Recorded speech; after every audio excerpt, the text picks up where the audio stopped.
Former Lieutenant Tom Weis served for 1,460 days and was discharged from the United States Navy a long time ago. In 1997, in a land far, far away, in what is now known as the People's Republic of California. When Tom spoke at last year's Veterans Day celebration, he spoke what could have been perceived as some unkind things to say about the other branches of the service. No. By the way, if you don't know, we really insult each other. The emails that Ty and I send back and forth are, you'd be amazed at how insulting they are. So please join me in a warm welcome for our next speaker, Toastmaster Tom Weis.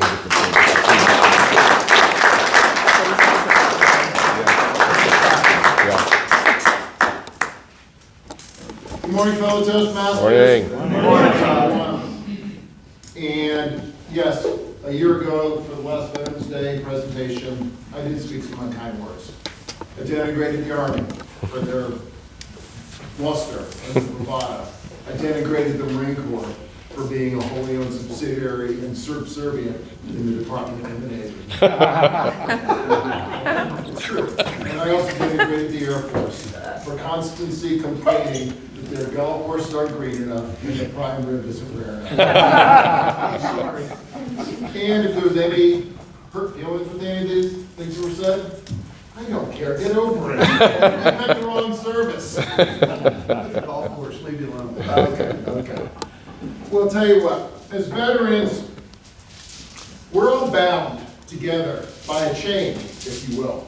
It's a chain not unlike the one that's attached to an anchor that holds fast a ship to the harbor ground. It is a common bond of linkage that tie us all together. It's these links that bind us because we all share the common thread of volunteerism, whether we volunteered for service or some of us that got volunteered for service. It is really the bonds of the excitement of being able to do stuff that many other people in the civilian world will never ever get a chance to do. And it's also the nobility of having to do things and being trained to have to do things that most people aren't capable of doing and would never even consider doing. The bonds are also the bonds of risk, described as in time of war in absolutely horrible situations. But it's also the risk of doing things in peacetime that many people can't even imagine. Imagine even in times of peace. I spent the summer between my freshman and sophomore years in college on a boomer. That's a nuclear missile submarine. I used to walk down this passageway with 8 missiles on this side and 8 missiles on this side. And what was sitting on top of those missiles could end the war, end the world. It's unimaginable what is in store or what could be brought up upon the world by people who are trained to do things when diplomacy fails. We're also bound by these links of loss, whether it be on the battlefield, on the sea, or up in the air. Those are very unforgiving places that are unforgiving of mistakes. When mistakes happen, people die. I'm sure people who have been in actual warfare know what it's like to see bloodshed, both of their comrades and also civilians that are caught in crossfire. But also, in times of peace, accidents happen, not infrequently. I shared last year when I spoke about the ship that I served on, USS Fitzgerald, that in a time of peace about 4 years ago, I was on the original crew 25 years ago. Well, the ship was coming out of Tokyo Harbor and got T-boned by a freighter. 7 sailors died. 6 weeks later, another destroyer got T-boned by a tanker. 10 sailors died in that one, in their racks, down below decks at night. So just because there's no declared war or action or something else going on doesn't mean it's the safest place in the world to operate, to live, and to breathe. We are also, as veterans, as Carson shared a moment ago, we're bound by a very twisted sense of humor. How many people chuckle, or how many veterans chuckle when they see the movie Full Metal Jacket about, I love the smell of napalm in the morning. Apocalypse Now. That's Apocalypse Now. Or, If you haven't been to boot camp or training, there's things called jodies. These are little songs we sing when we go for morning jogs, which they're probably PG or G-rated nowadays, but they weren't PG or G-rated back in the day. The songs we would sing to keep us in pace were not suitable for all ears. And I always get a chuckle, and I've gotten a chuckle from some of my friends when we always hear about hearts and minds. That's what the diplomats say. We need to go win hearts and minds. Well, we say, no, those are the two best aim points to use when you get attention. The hearts and the minds. But aside from the chains, let's see that one. Whoops. We're also shackled.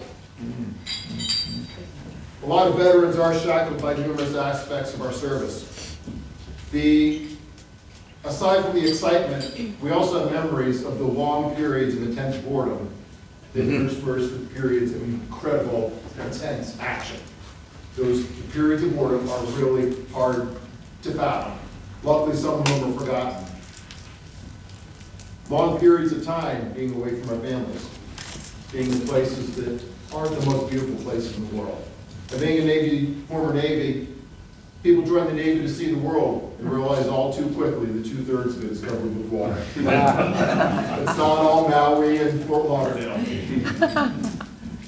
There's also the shackles of being a veteran where, despite some of the challenges, we long to go back to those times of yesteryear, the excitement times, the good times, but you just can't go back. There is also the shackles of post-traumatic stress. I won't call it PTSD, because the D would denote a disorder. It's not a disorder to have post-traumatic stress. It's not a disorder for people to have incredibly powerful reactions and memories to bad things that have happened in the past, either to themselves or to their friends or to their family members. That's not a disorder. That's a normal human reaction to what it's like to go through some stuff. But we're also shackled as veterans that a lot of civilians, especially in the employment community, don't understand us completely. And transitioning from a military career or service into the civilian world is not always easy. It doesn't always go smoothly because we're different. But we're different in a good way, but it's different from what a lot of people are used to. And despite these shackles, would I do it all over again? Abso-freaking-lutely. I would definitely go back because I had a great time. I was able to serve my country. I was able to meet people and do things in other parts of this world, other parts of this country, including California, which is a beautiful place to live, by the way. That was a privilege to serve. I had the honor of having fellow comrades in arms, both all the branches, Army, Navy, Air Force, Marines, and the Coast Guard when they're in the Department of Defense. But I was proud of my service. I'm proud of my brothers and sisters, and thank you very much.